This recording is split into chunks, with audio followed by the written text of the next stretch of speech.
So you have a microphone in front of you. When you wish to speak, I think they're all muted right now. So if you hit the square button at the bottom, you'll see this green light around the top of it will light up. And that means that you are live. Any luck? Yeah. There you go. So Kevin's live right now. There you go. Now he's not. Right. And then I think that's pretty much all you need to know, right?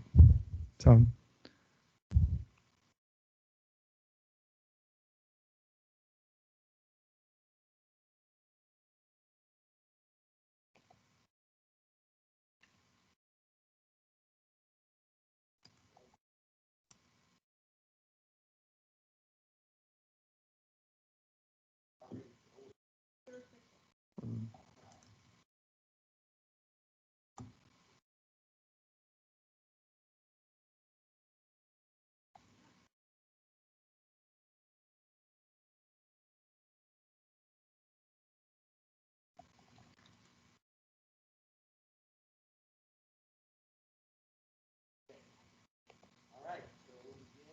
Our library board meeting, and normally we would review and have approval of minutes, have a report from the librarian, but Rose is on a leave, a medical leave right now, so we have well, it looks like we have the fiscal report in here.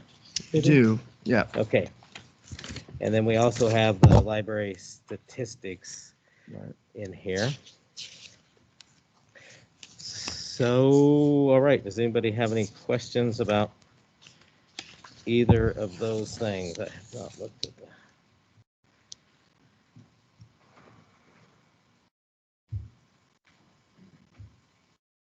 I want to talk. It's a little bit different, yeah.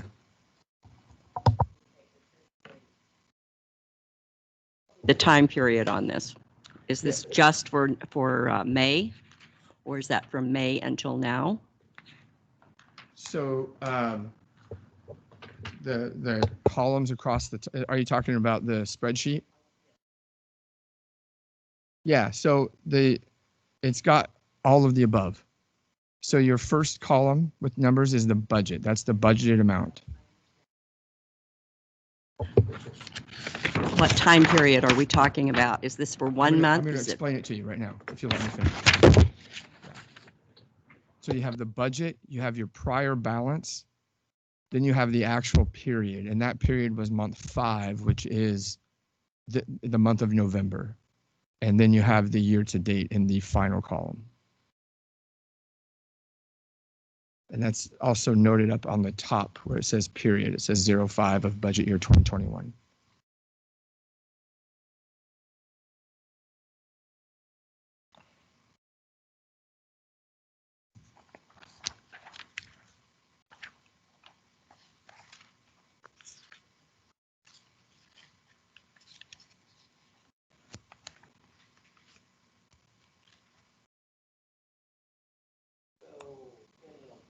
Or everything looks just like there's no unusual expenditures or anything of that nature. No extra, because there was a spending freeze, right? Correct, yeah. All right, anybody have any questions about the financial report there, the fiscal report?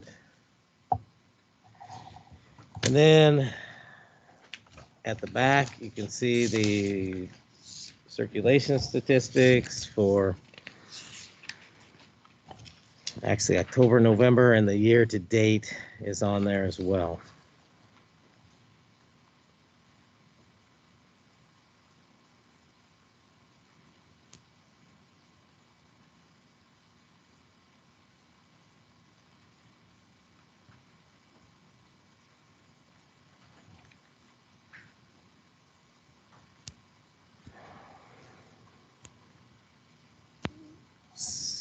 So November 2021 pretty much similar until you get down to the public access computers. I'm assuming that because of the freeze happening then. Yeah, I think that's a safe assumption. Yeah.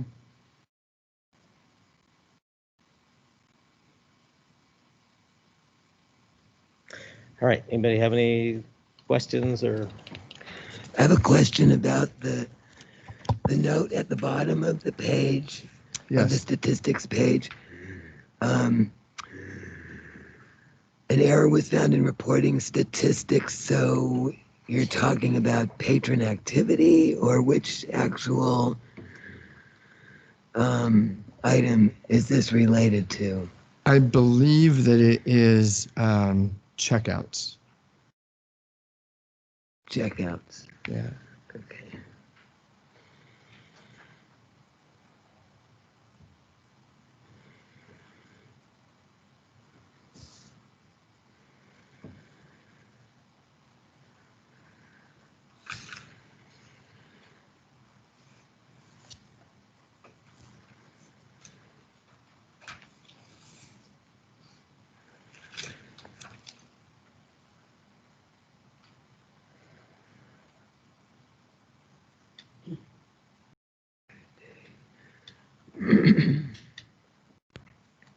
So that's from October statistics, that the checkouts were a little bit less than what was originally reported.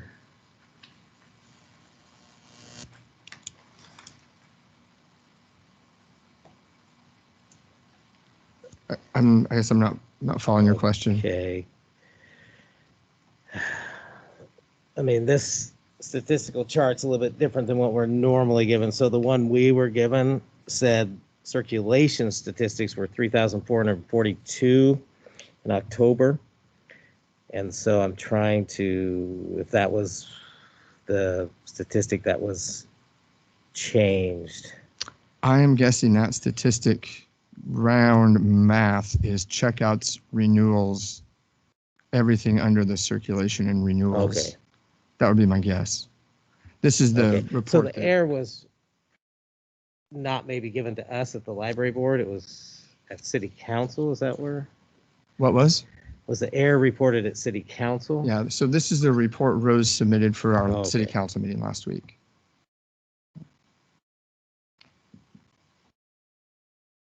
But it's correct now, as far as you know. As far as I know, yeah. Okay. Again, it's what she submitted, so. Okay. Yeah. All right. Anybody have any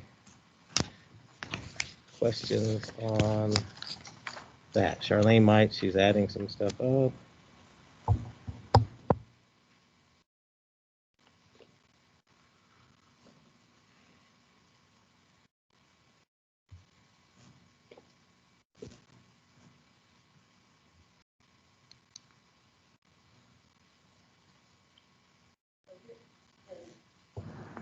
Am I right that 24,316 is incorrect?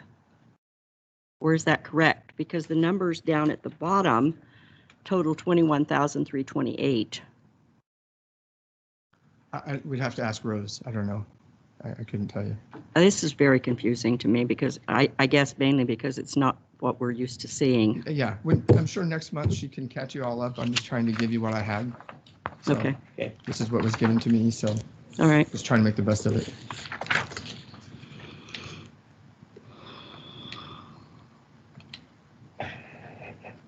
I feel very challenged here. This has got to be some riveting TV. You're not on. I know I'm not. So, How do you use this, Mayor? shockingly, our YouTube channel doesn't get a whole lot of hits. I can't imagine why. Yeah, you know what? Okay, so it's not me. No, it's Okay. not. I'm like, what's going on with this? I'll talk real loud over Charlene. So That'll be hard. the main, really with the rest of this, this would be when, okay, yeah, there it goes. So the rest of as far as unfinished business, new business, that all would be directed from Rose. So the rest of the meeting is primarily to ask any questions and answers with the city manager. So I will open that up for people to ask questions. So can Sure. I don't know how formal you guys are at your meetings, if I need to refer to you Not as very Mr. formal. Chair or Kevin No, we're or, not that formal. so if we could, if you wouldn't mind, what I'd like to do is start by, with an apology. We have kind of left the library board out on an island over the past, at least in my tenure here. And I don't feel that we or I have given you a lot of support or even probably the communication that you probably deserve.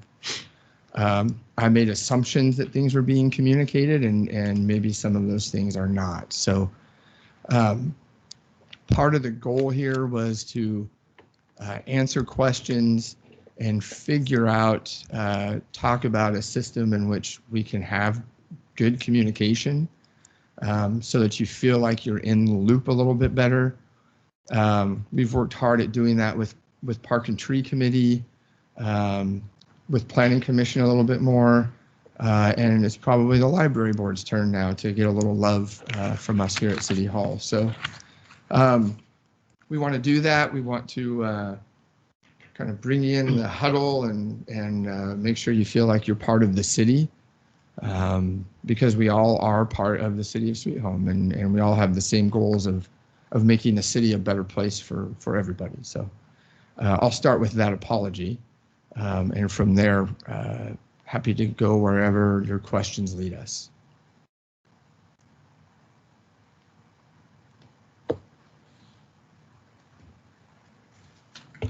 So I just have a question about kind of policy and procedure.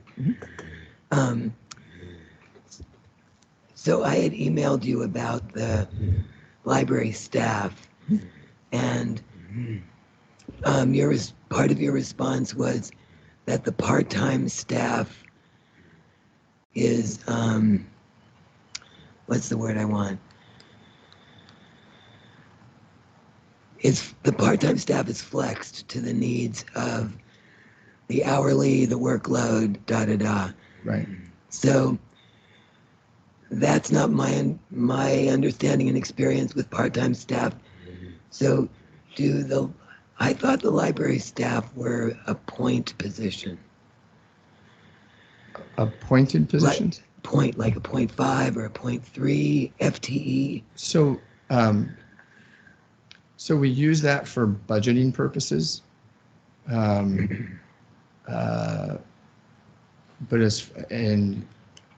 So you will budget for a 0.5 or a 0.75. Right.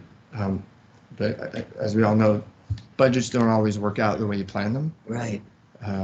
So yeah, they are oftentimes referred to as they're a 0.5 or a 0.75. Yeah. So, and my question and part of my confusion was I thought that they were point positions, which indicated to me that they were guaranteed certain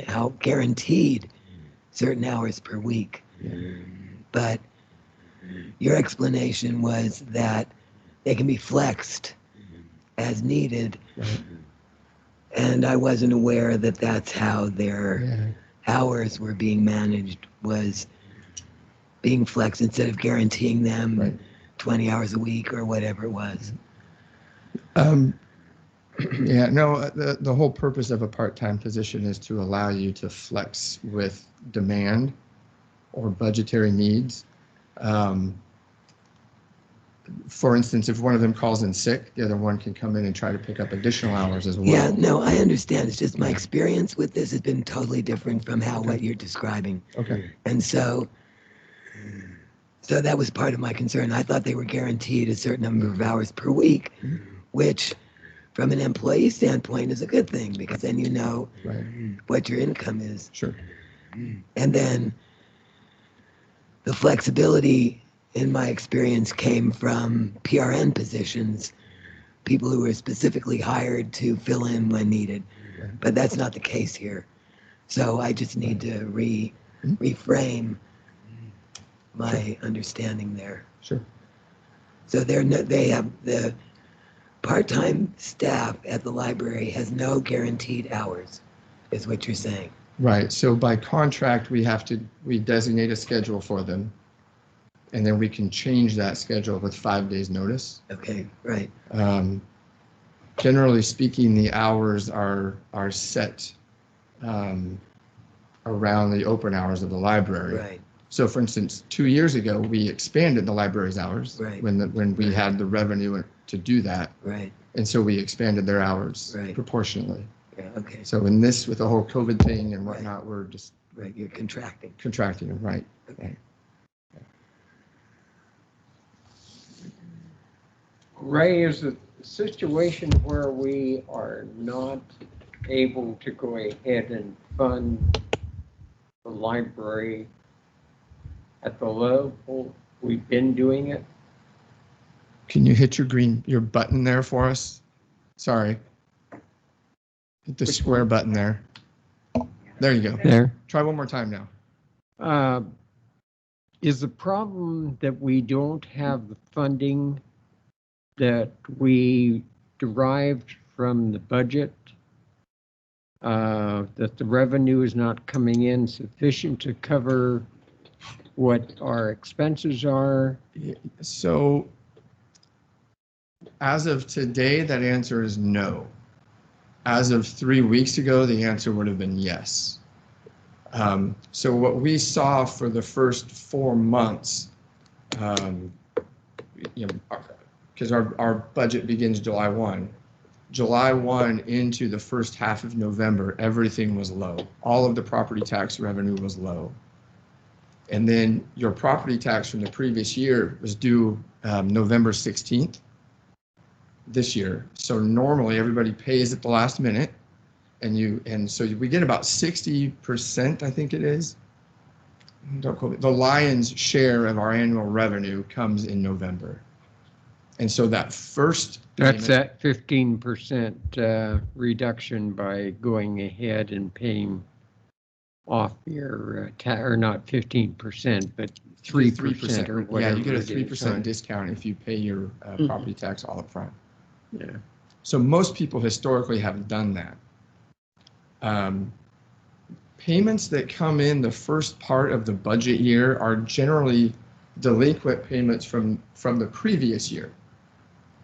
And so when those are low, we make an assumption that delinquencies are going up, that people can't afford to pay all of their property taxes.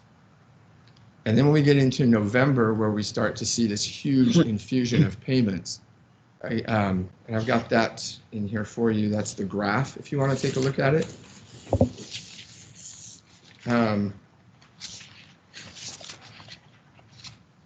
That first payment, that we kind of track, there's a group of about 5 or 6 payments, depending on how the calendar falls, that will constitute the lion's share of property tax revenue. So if you look at that first one, which is actually the last Friday in October, it was a little bit low, at about $700, nothing to really be concerned about. But when you get to week 2, you see a 65% decrease in the payment between the previous year and this year. And when Brandon showed me that, I fully admit I had to sit down for just a minute. I was seriously concerned about what we were looking at. And I based that upon my experience back in 2008 in previous jobs, when we started to see the onset of the bottom falling out for the recession. Week 3, we saw where we made some of that up. We had a payment that came in higher than was anticipated, but still didn't quite make up that difference that we had been seeing in those first 4.5 months. The fourth payment, again, just a little bit higher. So at that point, we're feeling pretty good that, okay, we're catching up. And then the fifth payment, as you can see, was drastically higher, which is the one we just received a week or so ago. And that has actually more than closed the gap. Yeah, the first 4.5 months, I was kind of sitting on the edge of my seat, particularly after that second payment being so much lower than what the previous year had been, I started to sweat just a little bit. Absolutely. Are you looking at like 97% or 3% uncollectible taxes? Is that what you're looking at, or? So we don't know, and we've put in a couple requests to try and get that information from the county, and we haven't been able to get it from them yet. When we get that, then yeah, that's going to really allow us to forecast a lot better for the remainder of the year, because we'll know exactly what that delinquency rate is.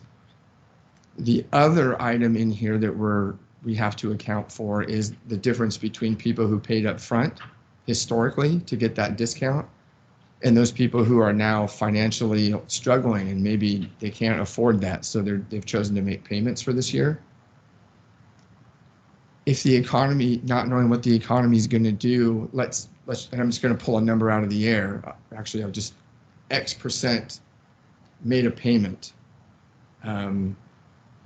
this time, and let's say that's the difference between last year and this year. Let's say an additional 5% or of people decided to make payments this year,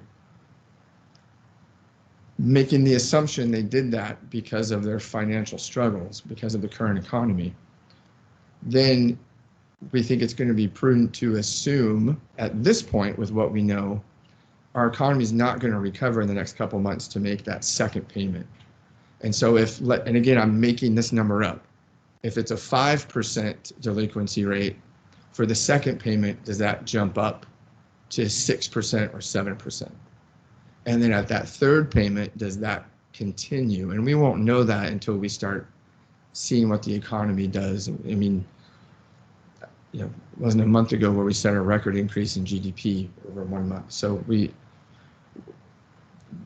we're trying to figure out what all of these things are and what they mean. And as we learn more, it'll allow us to project more accurately. Right now, though, we're slightly above revenue projections with these last 3 payments. So as of right now, if you ask me where does the budget sit right now, I say we look really good. Ask me again in 2 weeks and you might get a different answer.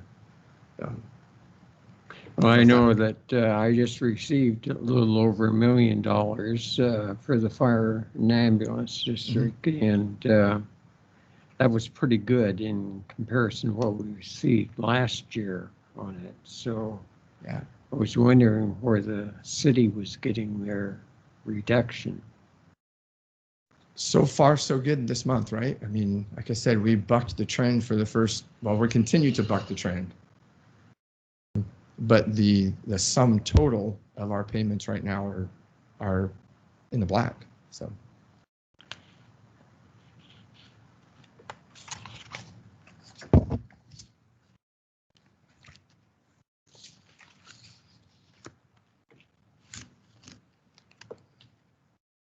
So that was the reasoning behind potentially, okay, we need to right. cut the library back. So where does the overflow from the other fiscal year fit into that? Because there was about $500,000, $424,000 and some cents. Right. So that didn't factor in at all? No, it does, absolutely. So that beginning fund balance is there, certainly, and it's sitting at about almost a full year, which is great. The problem is when we forecast out over the next 5 to 6 years, that forecast drops from 12 months all the way down to 6 months. When you get to the 6th year, it's actually in the red. So we have a policy where we want to be able to maintain 6 months worth of carryover at all times, precisely in case of something dramatic. And so when we forecast, what we're looking at is an unsustainable budget based on what we know now, right? And one thing that we've really worked hard to do over the past 3-4 years is to look beyond today and try to make sure we're setting our community up to be physically sound down the road. I always tell department heads, remember, we're not just working for us. we're working for our successors because we don't want to hand them a steaming pot of who knows what. So that definitely does come into play, and it certainly be usable if and when we decided we needed that.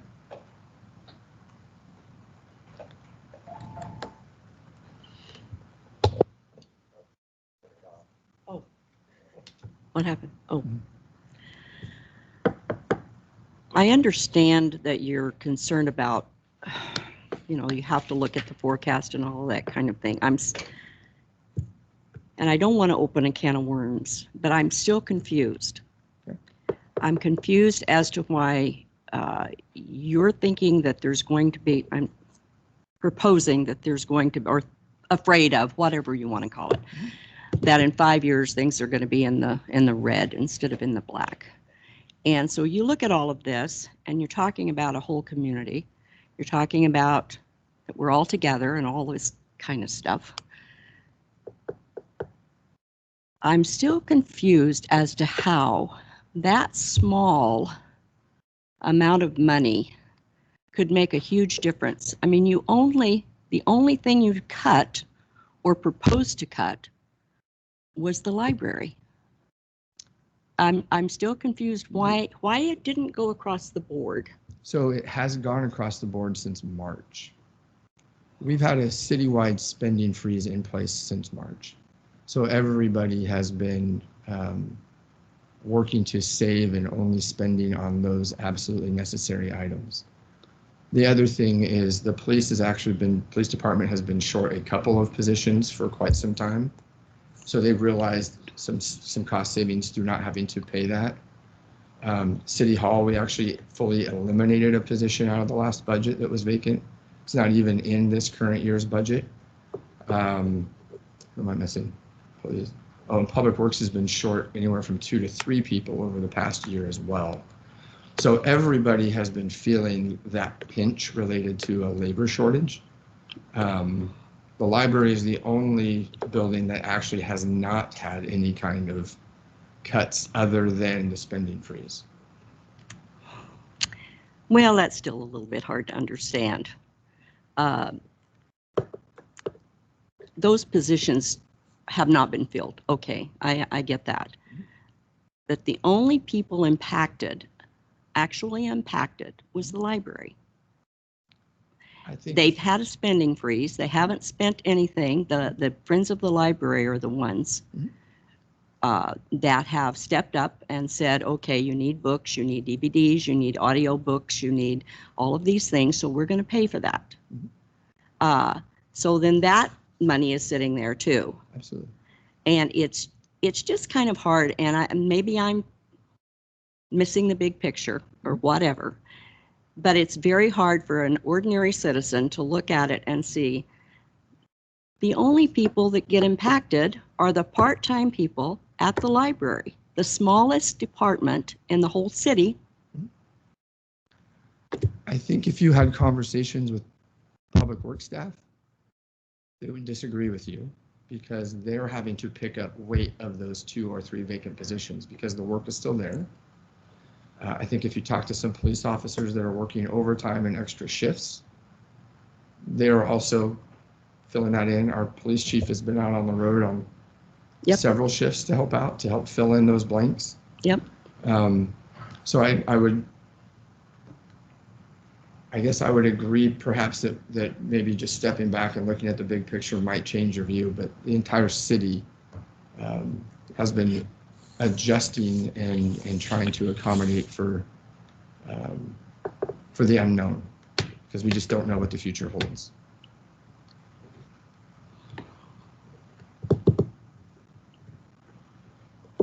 So in regard to the layoffs of the library personnel, what actually was the savings? How many hours were saved in what, a 2-week period? Yeah, it worked well.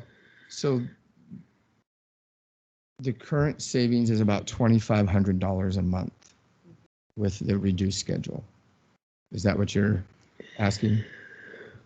Well, yeah, kind of.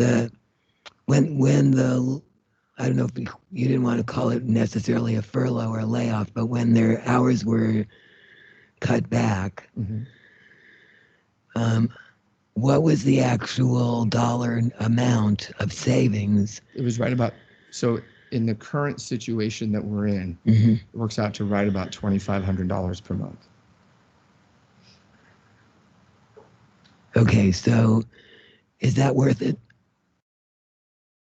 Is saving $2,500 a month in the library budget helpful for the overall budget for the city? It's a drop in the bucket.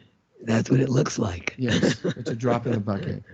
The reduction in the hours was not related to the budget, though. The reduction in the hours was related to the reduction of the library's open hours. In other words, to be a good steward of taxpayer money, I didn't feel it was appropriate to pay people when the work wasn't there. Mr. Chair, can I ask a clarifying question? I'm sorry.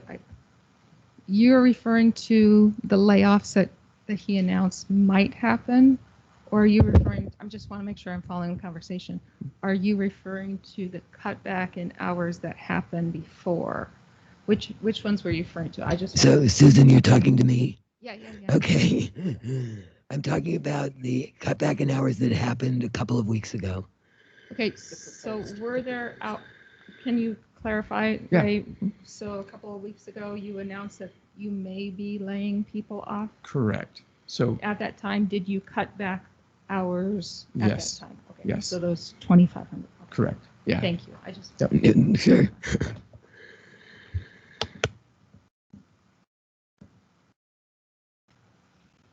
So I just want to leave the question out there. Was it worth it? And we ended up saying, well, it's a drop in the bucket. So that's my question. Was it worth it? Which may or may not be able to be answered. It just, Yeah, no, the numbers are like, So I think it's going to depend a lot on who you talk to, right? Because I think there are a lot of people, members of the public, who think that we as government waste their tax dollars on a daily basis. I think there's a lot of people when you're hitting 30% unemployment who say, I'd love to have kept my job even though the work wasn't there. So I think that's a relative question. And again, I believe tax dollars are an investment by taxpayer, and that if they get a good return on that investment, then it doesn't hurt as much, but nobody likes paying taxes.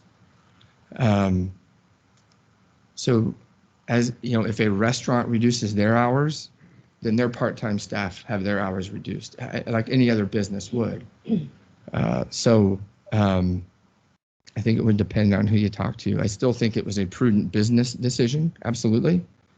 And I think it was the right thing to do right now in this current economic climate. Certainly not the popular decision by any means, but I think again, staffing levels are still the same. There are still 2 part-time staff there, as well as Rose. So I don't believe it's cutting into customer service. well, the 2 part-time staff is a safety issue too. You can't have just a single person in that building. Absolutely. And so there's a cost factor there that you just have to live with Right, because of absolutely. that. Yep. So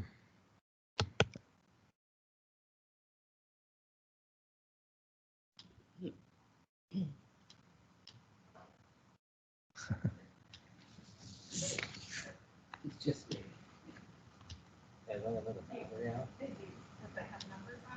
There you go. So I think maybe let me see, you can correct me if I'm wrong, Charlie. I think maybe what you're asking is why, there's no other part of the city was asked to close down. Is that kind of what you're asking? So why was the library asked to shut down when it's supported by a levy that was just passed? That's really what. So the library was never asked to close down, and there was never a plan at all. There was never even discussion to close the library. So So laying off the employees is, for lack of a better term, a managerial strategy, because you could literally lay somebody off and their last day is whatever, the 15th of the month, but they can come back the 16th, but it's under completely different circumstances that you then negotiate with the union. So we could have done some things. If we got to that point, we would have negotiated perhaps different job descriptions, different pay rates. It was all going to be contingent upon what happened over the next couple of weeks. And luckily, payment picked up, and we didn't have to do any of those things. So it's honestly, it's just a strategy that allows the city the most flexibility moving forward after that point. But there was certainly never any intent to close the library at all, or any of that. As a matter of fact, the union contract has certain things in it related to a reduction of hours and whatnot. And as an example, the library hours, staffing hours have been reduced by 20. According to the contract, it should have been that the least senior person would have lost all of those hours. What I did when I went in and said, hey, we need to do this, I'm open to doing this however you want to do it. If it's this person, which one of the people who was a 20-hour employee would have simply been laid off totally. Or do we all want to try and work and figure this out so that she can continue to work? Luckily, one of the employees has not used any of their COVID bank. So the city passed a policy last spring where we agreed to give people 2 weeks of time at 100% of their salary to offset anything from COVID, which is 20% more than the federal mandate. But we as the city wanted to do that for them to help as much as we could. So one of those employees hasn't had to use any of that time. So she's actually dipping into that, and it's paying for the hours that she's lost, at least for the next 6 weeks. So she's not going to lose anything for 6 weeks. Hopefully in 6 weeks, we're not a high-risk county. The governor hasn't changed the rules again. One of those, all of these different variables are sorted out, and we start moving back into normal business. And I'm sure we're going to start to see, as we come out of that, people will come out more. You'll see more use at the library, and then we'll be able to justify increasing the hours and just moving ahead.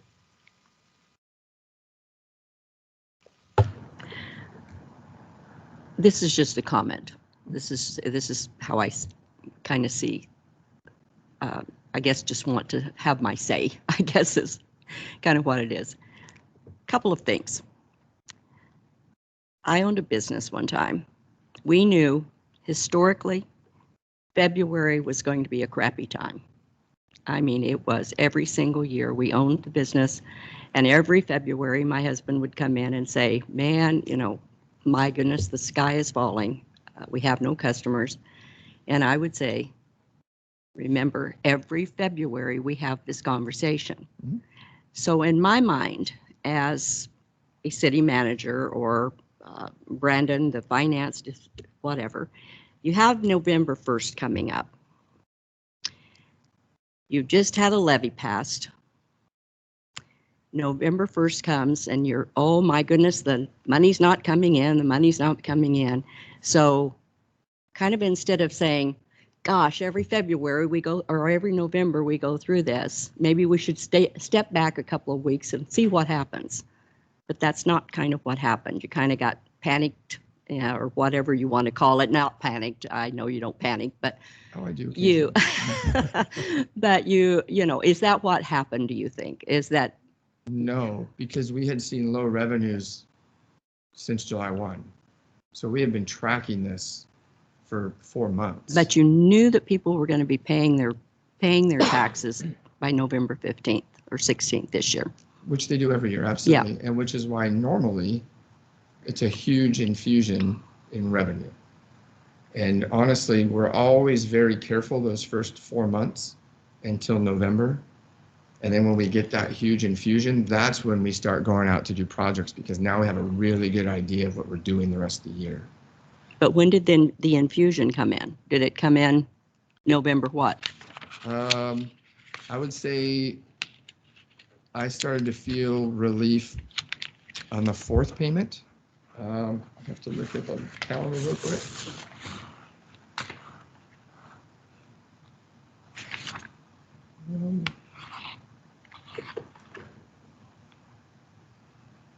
So the October 30th payment was the first payment. The October 6th payment was the second payment. October 6th Yeah, I think, or November or 6th? excuse me, November 6th, yes. And the 13th was the third payment, I believe. I think that's correct. So, okay. And it was right after that third payment that I issued the letters to the library. Mhm. Well, unfortunately, what it did is it caused a lot of turmoil Absolutely. in people's minds, if nothing else. As layoff notices do and should. They're not a pleasant experience to go through for No. anybody. No.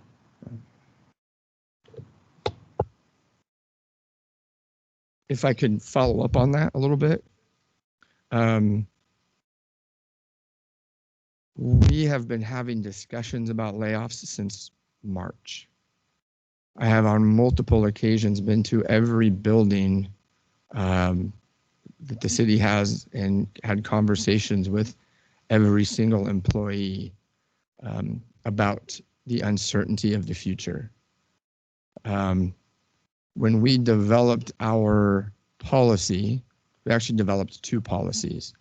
The first policy was a terrible policy, but we had to have a policy. So we got one, brought it to the council, we passed it, and promised them we would bring a better one back at the next meeting. And I believe at the next meeting, we brought the current policy, which is where we said, okay, we're going to do 100% for 2 weeks versus the 80%. And when we're going to allow sick leave and not allow sick leave use and all of those kinds of things. So staff has known this is a possibility since March, easily. We handed out this chart to everybody, and we designed the policy to be as seamless as possible to help employees move into state benefits and their unemployment benefits. That's one reason why we did the 100%. This way, if there was any kind of a waiting period and they were going to miss a week getting into unemployment or 2 weeks, the 100% could be a little bit more to help them. This was given to every employee in March or April. We printed this out in a giant poster, and I went to every building, we put it on the wall, and we talked through how that process would look. And that was the same time where we implemented the spending freeze, and it was shortly thereafter that we as department heads gave up our COLAs because we wanted to keep people and do everything that we could. So it's not pleasant, it's not fun. Every other library laid off their part-time staff in the spring. We were the only library that didn't lay them off. We didn't even cut their hours until 3 weeks ago. We continued to do what we could for our team because we value them and we value what they do. But there comes a point where we have a responsibility to taxpayers to be stewards of their hard-earned money. And I just felt we were at a place where I couldn't continue to carry that, looking at both the drop in revenue over the past 4.5 months and the drop in user numbers. Would I have liked to have a different option? Absolutely. At that point in time, brainstorming that we didn't know of any other options. I'll also tell you that their union rep, the AFSCME union rep, was involved from day one. The union rep knew what was coming and what was going on. The union rep worked with us as we went through the process. She was actually really good to work through. And we asked them for input on other ideas. So we did everything we could to avoid the layoff. We put it off as long as we could. And then, thank goodness, revenues came in and we didn't have to do it. So we worked really, really hard and continue to work really, really hard to try and spare our staff from the effects of a global pandemic. So far, we've been, I'd say, awfully darn successful. Awfully darn successful. Not only are we still respectful of our staff and their work, but you're still seeing things get done. Sankey Park has been a tremendous project for us, and that was primarily grant funded, which is why we were able to continue that work. The guys, and I say guys, but I need to include Trish in there as well, have done, because if I don't, she will tell me, have done tremendous work finding over 400,000 gallons a day worth of leaks in the water system. So I think that we as a city have done a pretty darn good job working our way through this pandemic. And yeah, it was uncomfortable for some people for a couple of weeks, and that's unfortunate. But nobody's taking any loss in the pocketbook, so to speak. We've also been extremely flexible with staff. We've allowed staff to be home and rework schedules so they could be home with kids with the closure of the schools. We've allowed lots of staff to work from home. We have staff working from home today. We have some staff who've said, I don't want to work from home. I want to stay. Okay, that's your prerogative. So COVID has been an obstacle course from day one. It's been a moving target from day one, and it's been challenging for all of us. I feel bad that we had to deliver potential layoff notices. I didn't want to do it. But when you're staring at basically 5 months of low revenue numbers, I don't know what else there is to look at that point in time. And again, the plan was not to lay everybody off. It was just to have flexibility to negotiate moving forward.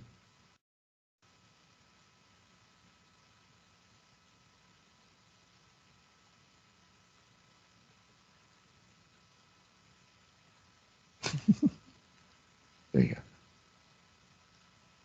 Yeah, so the library is more than just the staff, and that's where probably a lot of confusion came in. Also, you've got a full community, you've got people that don't have internet at home, Mhm. in schools, so.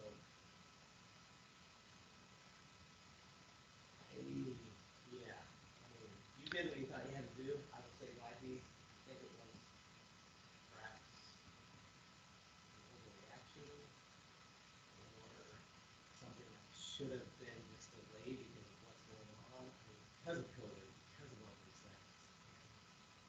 That restricts people access, people that need it the most. So, I don't know, I'm not. It sucks. No, it sucks. It absolutely sucks. You're right. Yeah, absolutely. That's the reason I think that's where a lot of that came from. Yes. Again, though, Have all the city services, that one just does affect so many. the library's only closure was by governor's mandate. So there was always Wi-Fi available. The library was still open other than the times we were doing curbside, which we were the first library to do curbside, might I add. Albany did not do curbside until after we did. Lebanon did not do curbside until after we did. We, quite honestly, I might argue with you a little bit very respectfully that we provided more service than any other of the neighboring communities. I'm just saying the timing of other issues.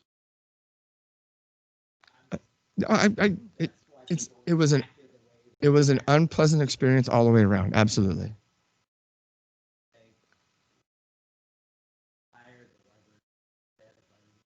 Mhm. Really good job of kind of moving it to the black, trying to be very Mhm. fun. So they that too, I think she's it's a really good job of actually expanding influence of the library. That's just it. About Rose. And I think the city's been very supportive of her efforts. Again, we supported the grant programs for the after school program and the upcoming leadership program. We funded additional hours 2 years ago when we were able to afford that. The city chose to fund the study by the architects to the feasibility study for a brand new facility, potentially bigger, better. I don't think the city has done anything but support the library. And it certainly hasn't been the intent of the city not to support the library in any way, shape, or form.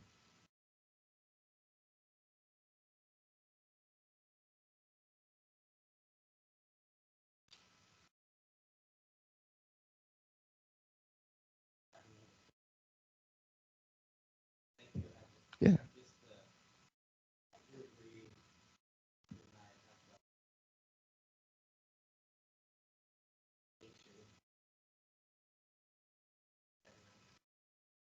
Mhm.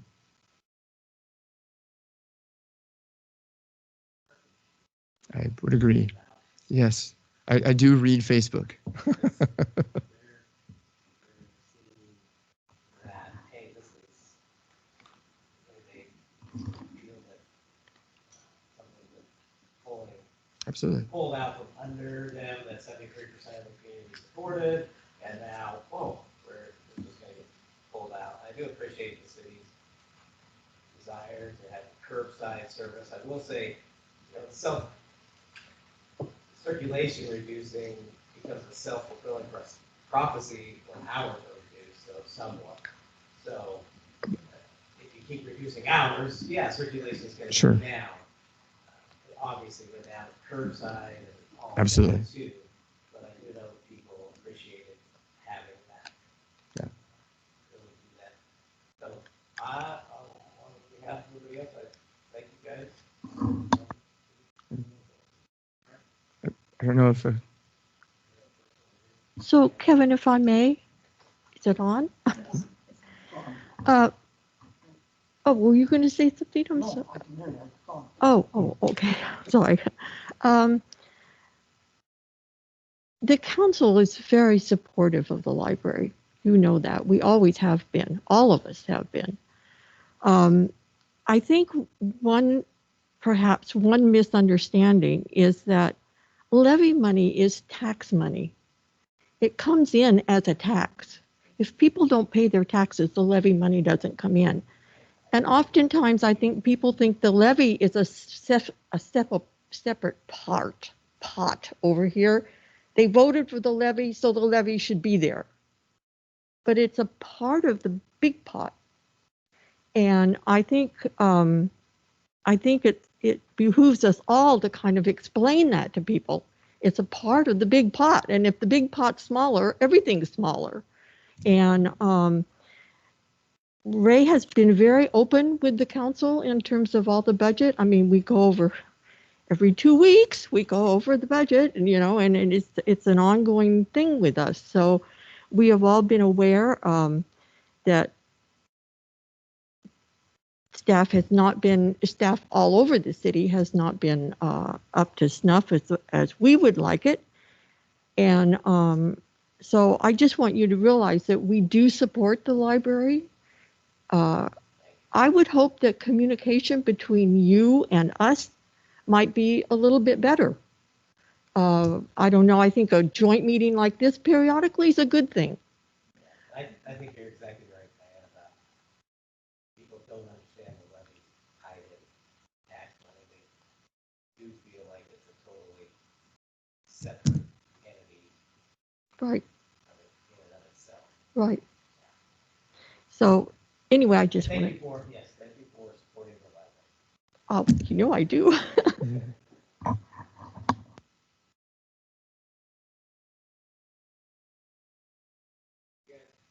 Thank you.